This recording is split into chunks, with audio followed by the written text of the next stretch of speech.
is Mark Piotrowski, and I'm glad you're here for this chance meeting.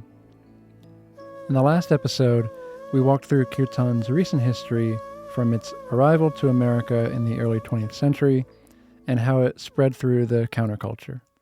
We brought it right up to the modern day and looked at a few examples of people using Kirtan outside of a Hindu or Sikh context, with some of them incorporating elements of different music genres, and some also bringing in elements from other religions or spiritualities.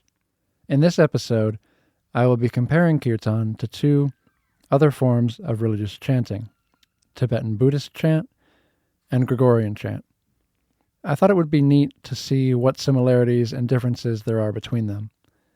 All three are used to facilitate some aspect of an individual's spirituality, but let's see exactly how they do that. Just to refresh our memories, let's have a brief overview of Kirtan. Kirtan is a congregational call and response chant done as a form of devotion towards a deity or supreme being.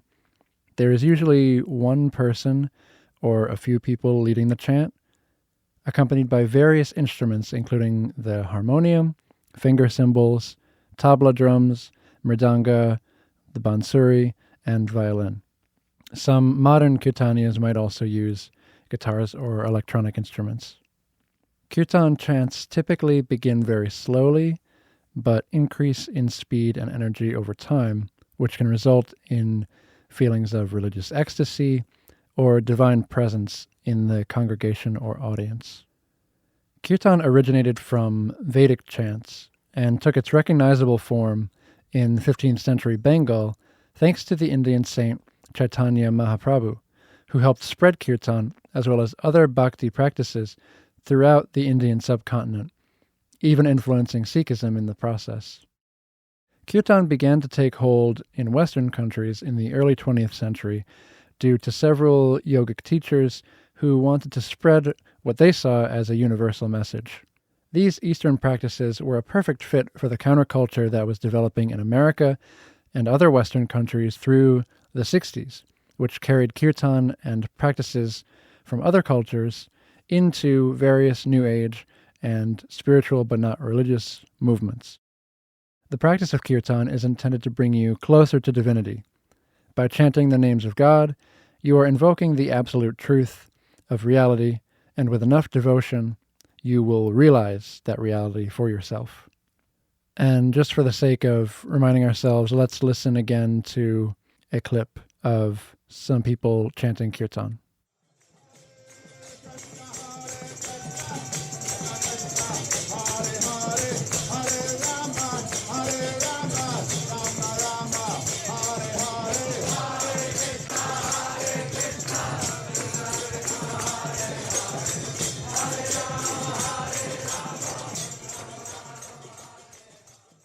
This is a clip of ISKCON devotees chanting the Maha Mantra. Now let's shift our gaze towards Tibetan Buddhist chant and see what it is all about. Tibetan Buddhism shares roots with the other Dharmic religions, including Hinduism, Sikhism, and Jainism, stemming back to the Vedas. Tibetan Buddhism arose out of the Mahayana and Vajrayana schools of Buddhism approximately around the 8th century CE. There are four main schools within Tibetan Buddhism, which each have different practices, but they all employ chanting in some form. The Gelug, or Yellow Hat school, is the newest and most dominant of those four, and they have the Dalai Lama as their spiritual leader. Chants in Tibetan Buddhism involve words in Tibetan or Sanskrit that come from mantras, which we have talked about before, sutras, which are a type of aphorism, and gathas, which are short verses used in meditation. They can be chanted by one person or in a group. So far, it sounds very similar to Kirtan. However, Tibetan Buddhist chant is not performed in a call and response form, typically. It is also important to note that chanting in Tibetan Buddhism is not always melodic. It can just be a monotonous vocal repetition.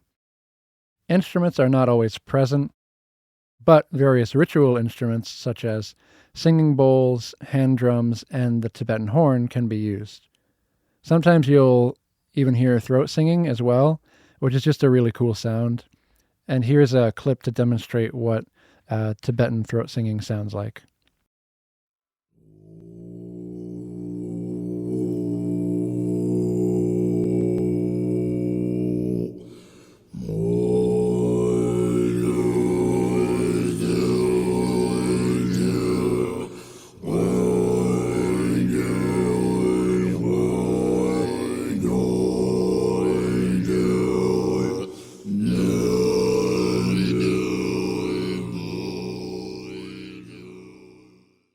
One source noted that each instrument mimics the sound of an animal, the drums being the footsteps of elephants, and the horns mimic bird calls. Tibetan Buddhist chanting is rhythmic, but the harmonies, when used, are either atonal or based in a Tibetan music system that sounds unfamiliar, maybe, to most Western ears. These chants are often more complex than in Kirtan, both in their lyrical content and in their rhythmic and melodic densities. Another difference between Kirtan and Tibetan Buddhist chant, Kirtan typically develops to have more rhythmic density than I at least have heard in the Tibetan Buddhist chants that I have listened to. Same with the melodies. Kirtan seems to have more melodic variation than Tibetan Buddhist chant. Another difference between Kirtan and Tibetan Buddhist chant is that while Kirtan is used to bring one into ecstatic union with the divine, Tibetan Buddhist chant is more so used in ritual and meditation to keep one's mind clear and focused on a specific teaching, on the image of a Buddha, a bodhisattva, or a celestial being, or an ideal, such as emptiness or compassion. However, chanted recitations of sacred texts are also performed as a part of various festival celebrations. Additionally, monks are trained in Tibetan Buddhist chant, and it is not considered proper unless you have received the full training and have put a lot of time into the practice. With Kirtan, on the other hand, as long as you are devoted, it is believed that you can benefit from the act of chanting. No one is really restricted from practicing the chant.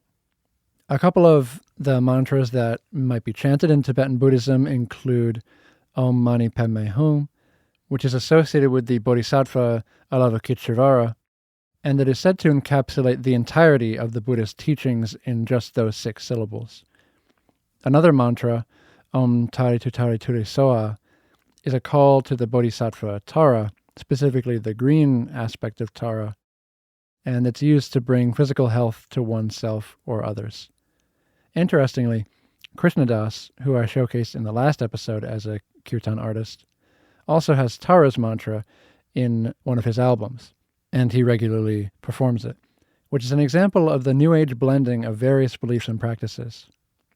But let's have a listen to a recording of His Holiness the Dalai Lama chanting the Green Tara mantra. Om Tare Tudare Turi Saha. Om Tare Tudare Turi Saha. Om Tare Tudare Turi Saha.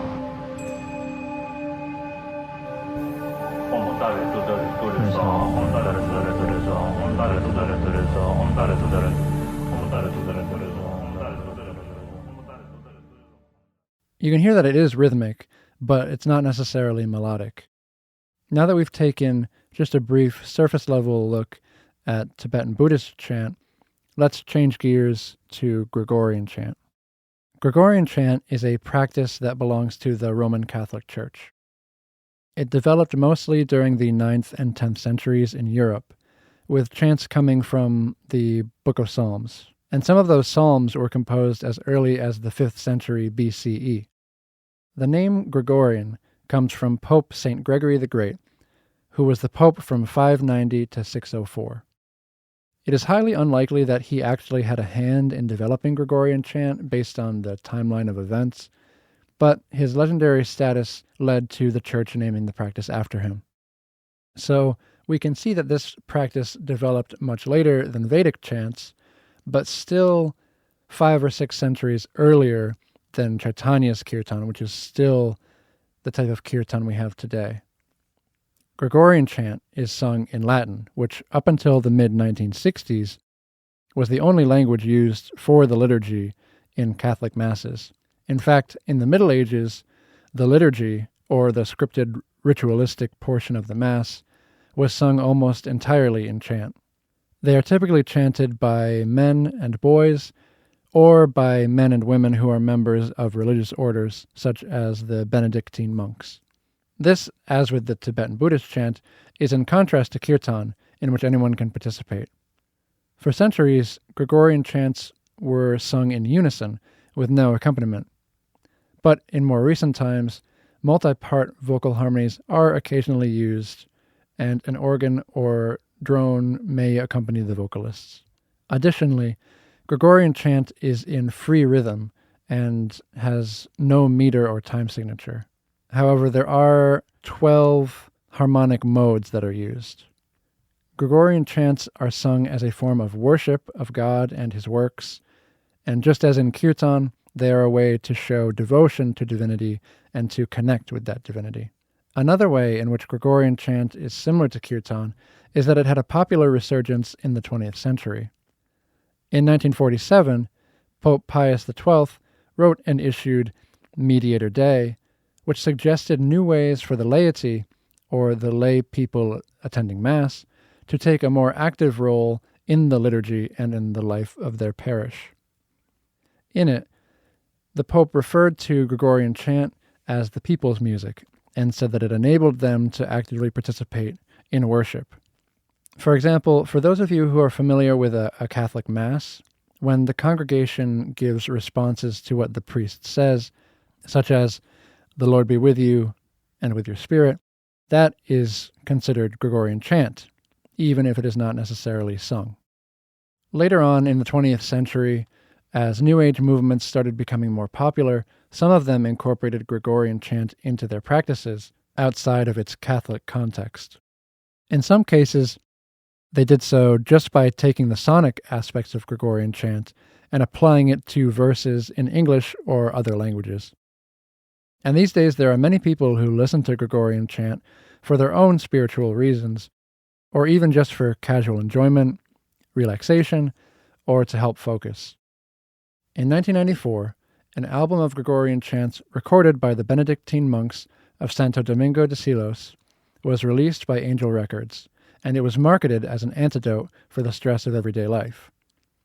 It was a commercial success that even led to some of the monks being interviewed on programs like The Tonight Show and Good Morning America. Let's listen to the very beginning of that album. The track is titled Puer Natus est Nobis, which means a boy is born for us, and it is a chant that is used during Christmas Mass.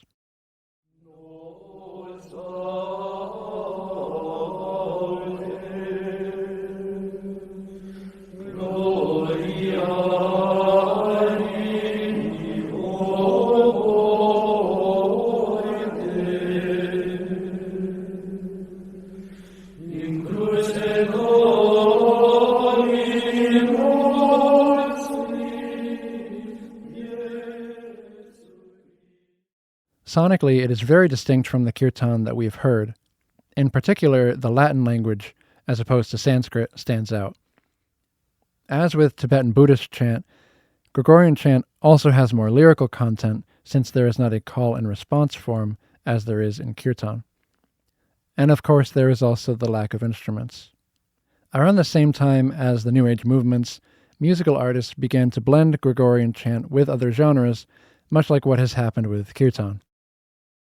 Some examples include the German band Gregorian, who incorporate chant into pop and rock music, the French black metal band Death Spell Omega, and the techno group A Nomine. Let's listen to A Nomine's song Mitternacht and hear how they use Gregorian chant.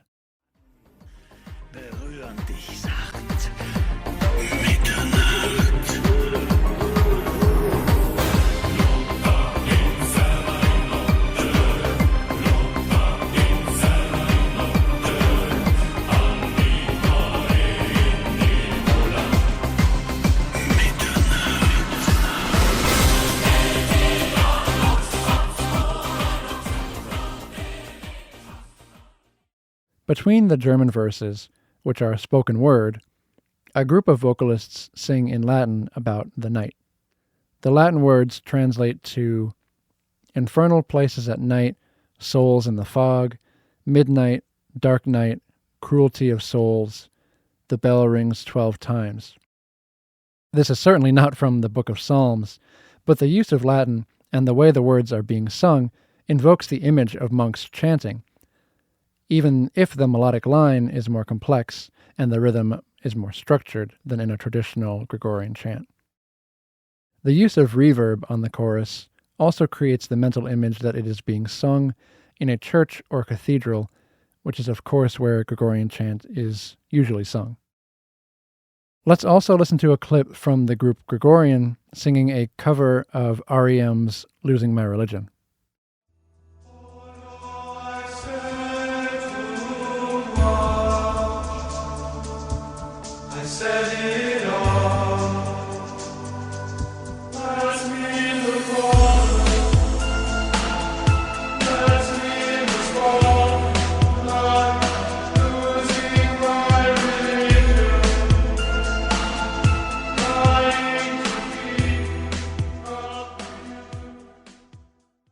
Again, we can hear that Gregorian chant has a very recognizable style, even if the words being sung are not biblical in origin. It is very interesting to see that Kirtan is not the only form of religious music that has been pulled from its tradition to be used in other contexts. I would love to explore Tibetan Buddhist and Gregorian chant in more depth at some point in the future, but this was just a brief comparison of these different forms of chanting. It's really fascinating to see how similar they can be, and also what makes them distinct from each other. As I mentioned in the first episode, religious or spiritual chanting arose in cultures all over the world throughout history. It seems like it's almost natural to the human spirit to chant in devotion. Whether you are devoting yourself to God, nature, spirits, the universe, or whatever it might be. There is something about music that makes it a perfect medium for connecting to something deeper, whatever that means for you. Aldous Huxley articulated it quite nicely in his book Music by Night by saying, "After silence, that which comes nearest to expressing the inexpressible is music." And so with that, I will say goodbye, and once this episode ends, I encourage you to just sit in the silence that follows for even just a few seconds and just be there, however you are. I'm glad we spent this time together, and I hope to cross paths with you at another chance meeting. Thank you for listening.